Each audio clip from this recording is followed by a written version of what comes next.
میرے محترم سامعین کرام اور گرامی قدر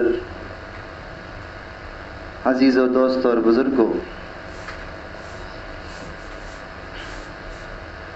جیسا کہ ہم جانتے ہیں کہ یہ ربیع الاول کا مہینہ ہے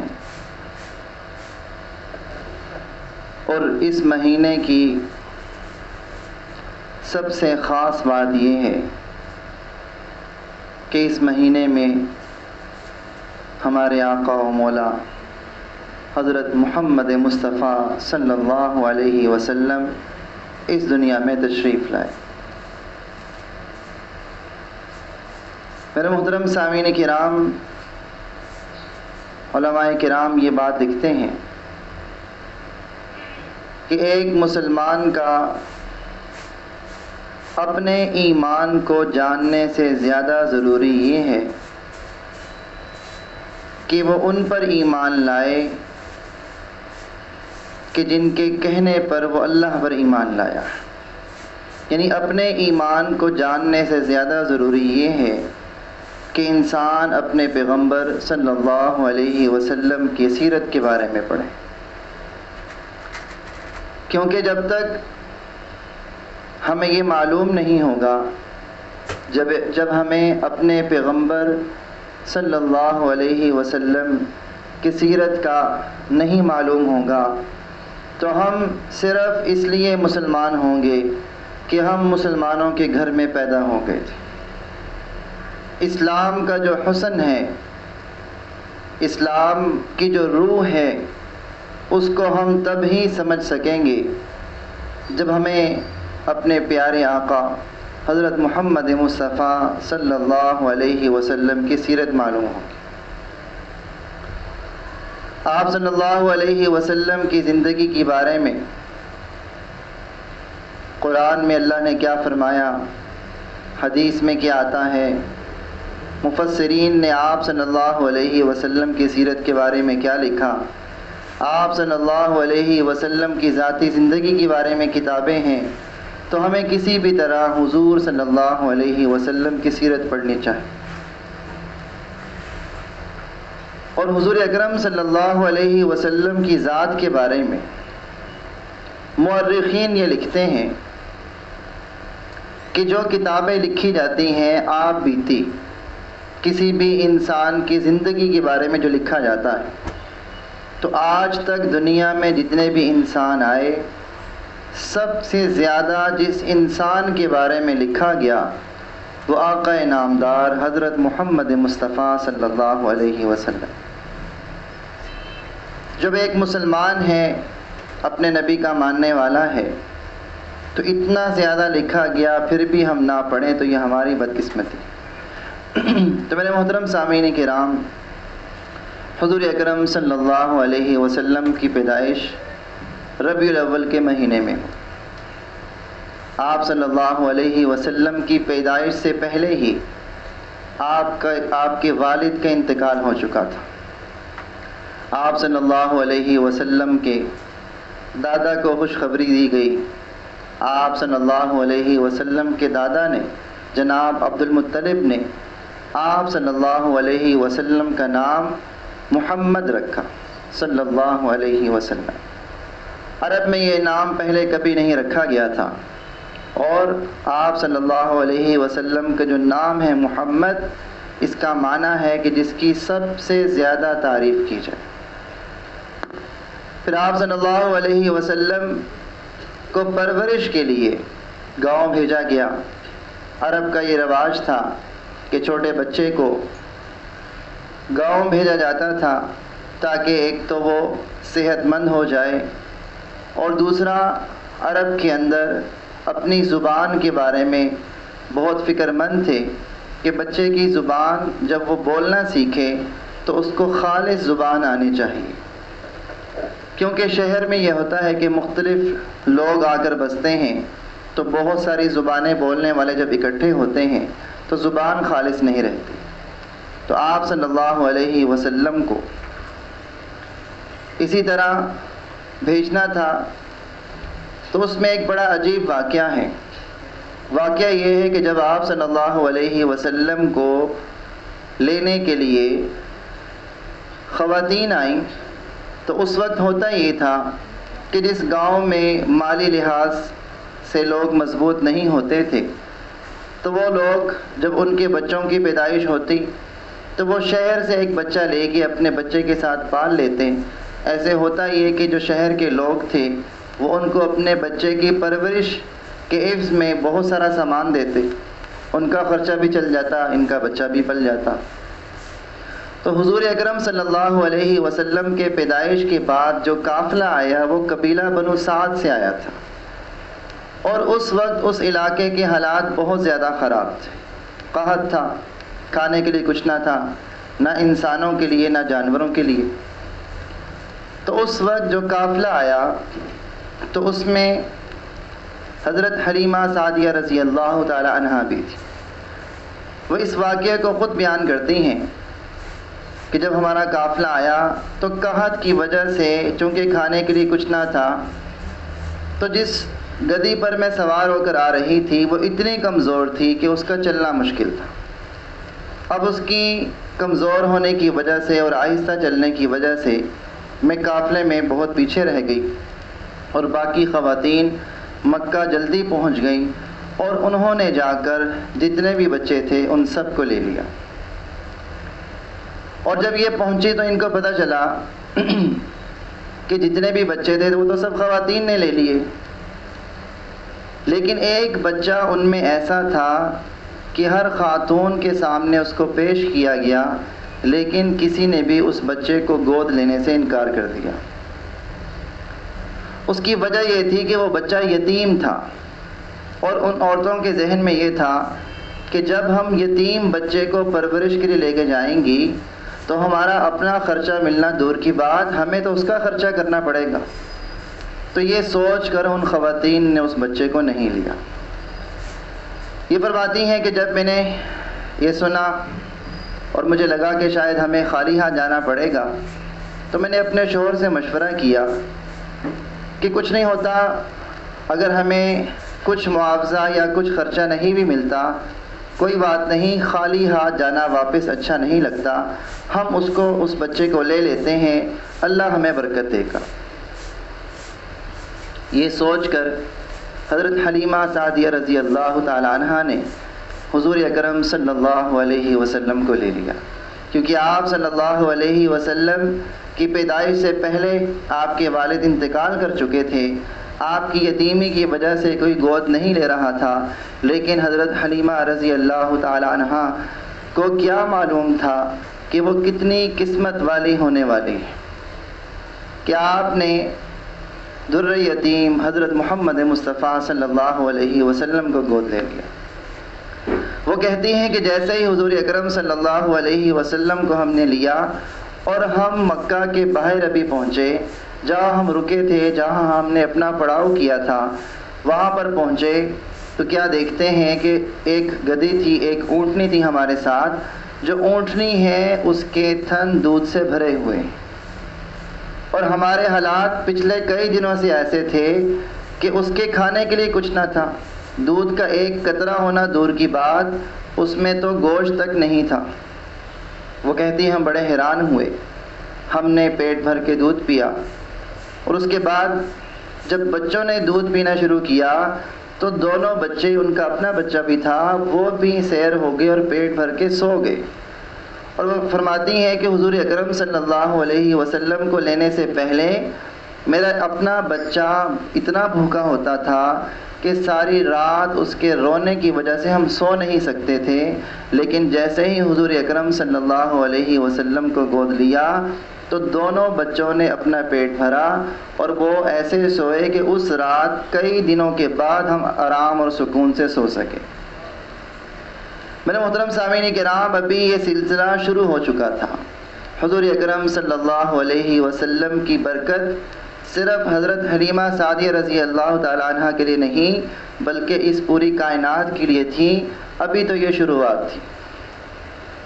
پھر وہ فرماتی ہیں کہ ہم جب واپس جانے لگے تو جس گدی کی وجہ سے میں سب سے آخر میں پہنچی تھی, جب واپسی کا سفر شروع ہوتا ہے تو وہ اتنا تیز چلتی ہے کہ سارے قافلے سے آگے نکل جاتی ہے۔ اور پھر وہ خواتین مجھے کہنے لگتی ہیں کہ حلیمہ ہم پر رحم کرو، ہمارے ساتھ چلو۔ بہرحال وہ اپنے علاقے میں پہنچتی ہیں، پھر وہاں بھی برکتوں کا سلسلہ شروع ہوتا ہے۔ گھر میں کھانے کے لیے کچھ آتا ہے تو وہ ختم ہی نہیں ہوتا۔ پورے علاقے میں قحط ہے، درخت کا ایک پتا بھی نہیں ہے، لیکن جب بکریاں چرنے کے لیے جاتی ہیں تو واپس پیٹ بھر کے آتی ہیں۔ لوگ کہنا شروع ہو جاتے ہیں کہ بکریاں وہاں چرایا کرو جہاں حلیمہ کی بکریاں جاتی ہیں۔ لوگ اپنی بکریاں وہاں بھیجتے ہیں، وہ خالی پیٹ واپس آتی ہیں اور یہ پیٹ بھر کے واپس آتی ہیں۔ یہ برکتوں کا سلسلہ چلتا رہا اور 2 سال مکمل ہو گئے۔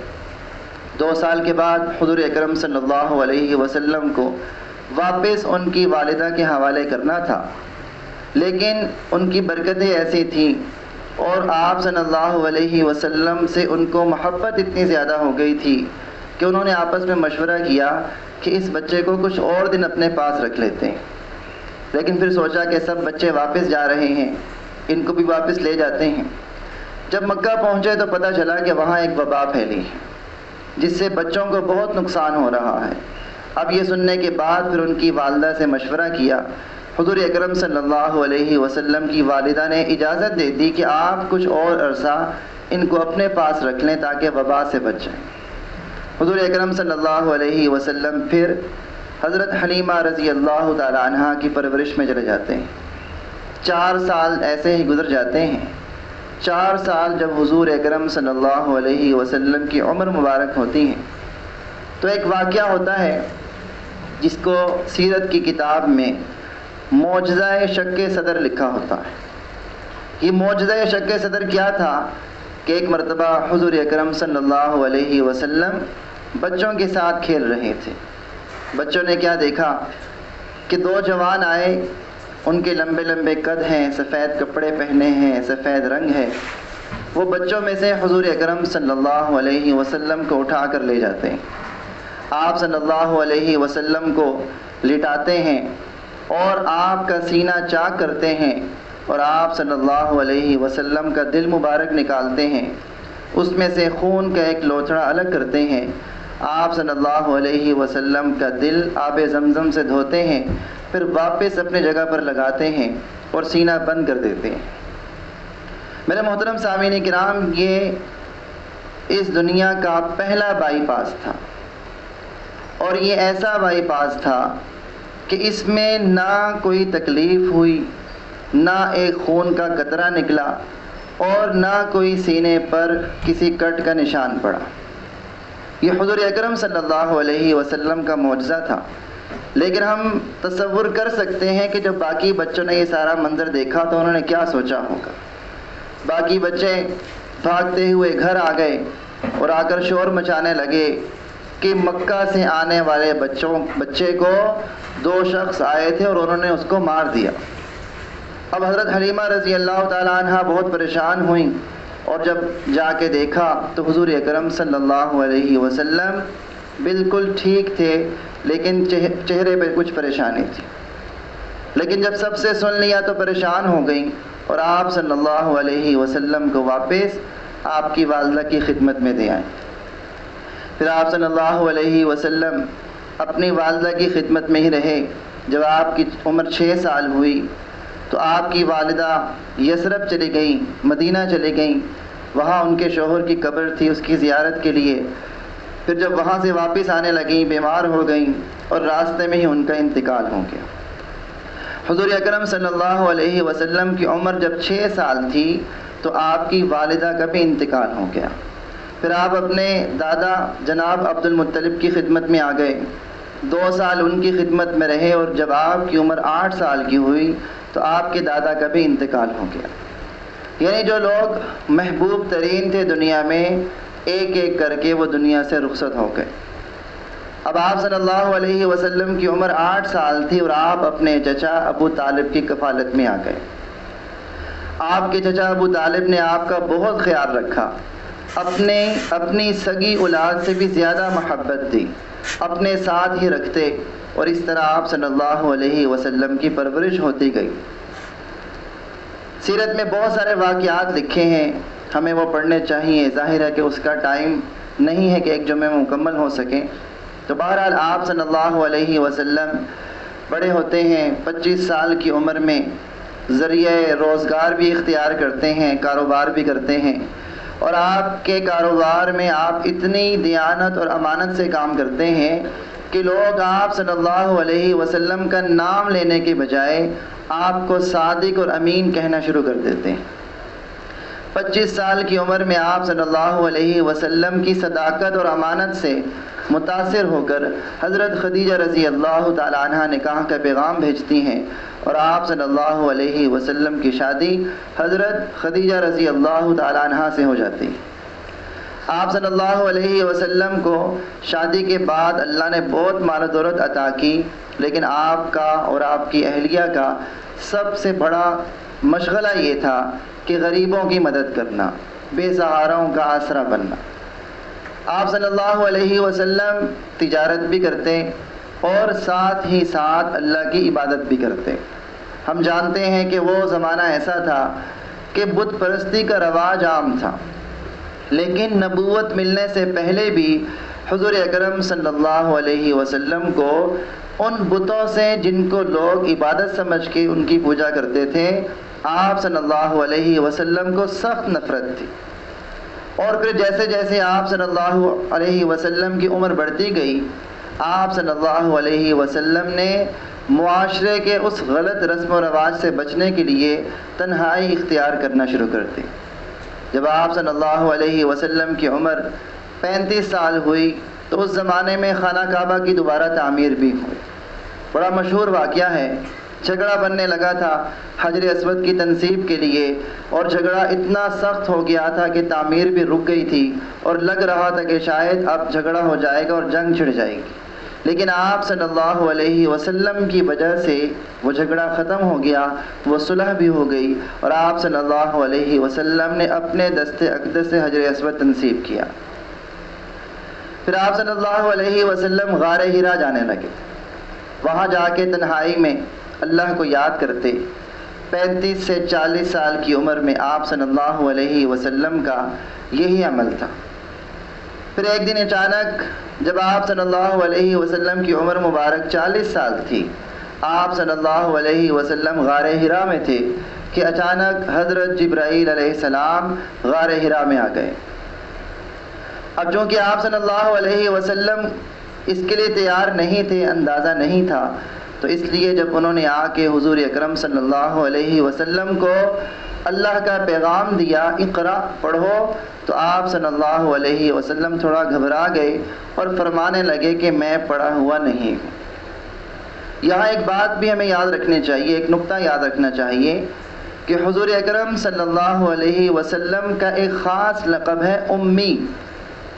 عرب میں امی اس کو کہا جاتا ہے جو لکھنا پڑھنا نہ جانتا ہو، لیکن حضور اکرم صلی اللہ علیہ وسلم کے لیے امی ہونا تعریف ہے، امی ہونا حضور صلی اللہ علیہ وسلم کا لقب ہے، لیکن حضور کے علاوہ باقی لوگوں کے لیے امی ہونا عیب کی بات ہے. آپ صلی اللہ علیہ وسلم کے لیے لقب اور تعریف اس لیے ہے کیونکہ اللہ نے یہ نہیں چاہا کہ حضور اکرم صلی اللہ علیہ وسلم کا استاد کوئی انسان ہوتا. کوئی انسان یہ دعویٰ نہیں کر سکتا کہ میں نے حضور کو سکھایا. جو کچھ حضور صلی اللہ علیہ وسلم نے سیکھا وہ ڈائریکٹ اللہ سے سیکھا. حضور اکرم صلی اللہ علیہ وسلم کا استاد اللہ نے خود بننا تھا، اس لیے اللہ نے حضور صلی اللہ علیہ وسلم کو امی رکھا. تو اسی وجہ سے جب انہوں نے کہا اقرا پڑھو تو حضور صلی اللہ علیہ وسلم نے فرمایا کہ میں امی ہوں. پھر 2-3 مرتبہ جب تیسری مرتبہ کہا تو حضور اکرم صلی اللہ علیہ وسلم نے جو آیات آئی 5 آیات وہ پڑھی، اور اس طرح آپ پر پہلی وحی نازل ہوئی.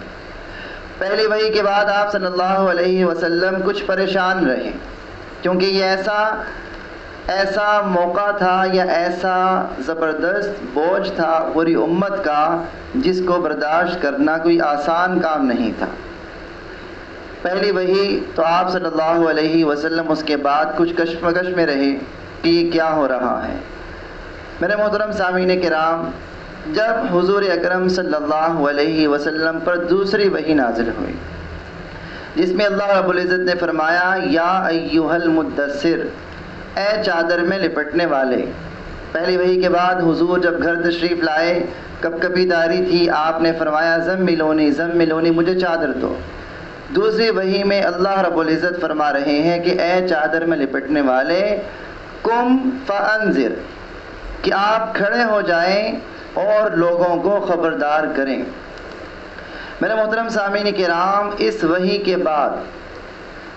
کے بعد مفسرین یہ لکھتے ہیں، تفسیر لکھنے والے یہ لکھتے ہیں کہ پھر حضور اکرم صلی اللہ علیہ وسلم ایسے کھڑے ہوئے کہ پھر پیچھے مڑ کر نہیں دیکھا، پھر اپنا آرام، اپنی راحت سب کچھ قربان کر دیا اور اللہ کے اس حکم کو لے کر آخر تک ڈٹے رہے، ہر مشکل کا مقابلہ کیا، ہر مصیبت کو، ہر پریشانی کو برداشت کر لیا۔ میرے محترم سامعین کرام، پھر جب اپنوں نے، اپنے گھر والوں نے بھی ظلم کیا تو اس کو بھی برداشت کیا۔ جیسے ہی اسلام کی دعوت دی تو ابو لہب جو آپ کا سگا چچا تھا، گھر بھی ساتھ تھا، اس نے مخالفت کر دی، اپنے ساتھ اور لوگ ملا لیے۔ مکہ کے لوگوں کو جب پتہ چلا کہ آپ صلی اللہ علیہ وسلم کو اللہ نے نبی بنا دیا ہے تو انکار کرنے لگے، تنگ کرنے لگے۔ صحابہ کرام جب مسلمان ہوتے تو ان پر ظلم کرنے لگے۔ پھر میرے محترم سامعین کرام، 13 سال تک یہ ظلم بڑھتا ہی رہا، کہیں پر آ کر کم نہ ہوا، اور آپ صلی اللہ علیہ وسلم نے ہر طرح کا ظلم برداشت کیا، جسمانی ظلم بھی برداشت کیا، ذہنی ظلم بھی برداشت کیا۔ اپنے ظلم برداشت کرتے کرتے دنیا سے رخصت بھی ہو گئے، تکلیفیں بھی اٹھائیں، اور پھر 13 سال کے بعد اپنا شہر، اپنا علاقہ بھی چھوڑنا پڑا۔ لیکن آپ صلی اللہ علیہ وسلم نے ہمت نہیں ہاری، اور آپ صلی اللہ علیہ وسلم نے ہمیشہ جتنے بھی ظلم برداشت کیے اس کا صرف ایک ہی مقصد تھا کہ اللہ تعالیٰ کا حکم ہر انسان تک پہنچ جائے اور حضور اکرم صلی اللہ علیہ وسلم کی امتی جہنم سے بچ کر جنت میں چلے جائیں۔ اسی لیے آپ صلی اللہ علیہ وسلم نے تمام تکلیفیں برداشت کر لیں، اور پھر حضور اکرم صلی اللہ علیہ وسلم آخری وقت جب آپ کی عمر 63 سال تھی، حضرت جبرائیل علیہ السلام آتے ہیں، آپ اپنا کام پورا کر چکے ہیں، اور کہتے ہیں کہ حضرت اسرائیل علیہ السلام آئے ہیں اور وہ اجازت مانگ رہے ہیں۔ اجازت ملتی ہے، اندر آتے ہیں، وہ کہتے ہیں کہ اللہ نے حکم دیا ہے کہ اگر آنا چاہیں تو لے آنا، نہ آنا چاہیں تو واپس آ جانا۔ اس موقع پر جو حضور اکرم صلی اللہ علیہ وسلم نے ہمارے لیے کیا، صرف وہ ایک کام ہی اگر دیکھا جائے تو ہم حضور اکرم صلی اللہ علیہ وسلم کا یہ احسان کبھی نہیں اتار سکتے۔ حضور نے فرمایا کہ اللہ سے پوچھ کے آؤ میرے بعد میری امت کا کیا ہوگا۔ وہ جاتے ہیں اور پوچھ کے آتے ہیں حضرت جبرائیل علیہ السلام، اللہ فرماتا ہے کہ میں آپ کی امت کا خیال رکھوں گا۔ اب محدثین لکھتے ہیں کہ اس واقعے میں جو اللہ نے رعایت دی وہ یہ تھی کہ اللہ کبھی بھی اس امت پر اجتماعی عذاب نہیں بھیجے گا۔ جیسا کہ ہم جانتے ہیں کہ پہلی امتیں ایک نافرمانی کرنے پر ایسے عذاب میں مبتلا ہوتی تھی کہ سب کے سب ختم ہو جاتے تھے۔ حضور اکرم صلی اللہ علیہ وسلم نے دنیا سے پردہ فرمانے سے پہلے اللہ سے یہ وعدہ لے لیا کہ میری امت پر اجتماعی عذاب نہیں آئے گا۔ میرے محترم سامعین کرام، اگر ہم غور کریں تو حضور صلی اللہ علیہ وسلم کا یہ ایک ہی احسان بہت بڑا ہے، حالانکہ حضور صلی اللہ علیہ وسلم کے اللہ کے بعد ہم پر سب سے زیادہ احسانات ہیں۔ اللہ تعالی ہم سب کو ساری زندگی حضور صلی اللہ علیہ وسلم کے نقش قدم پر چلنے کی توفیق عطا فرمائے۔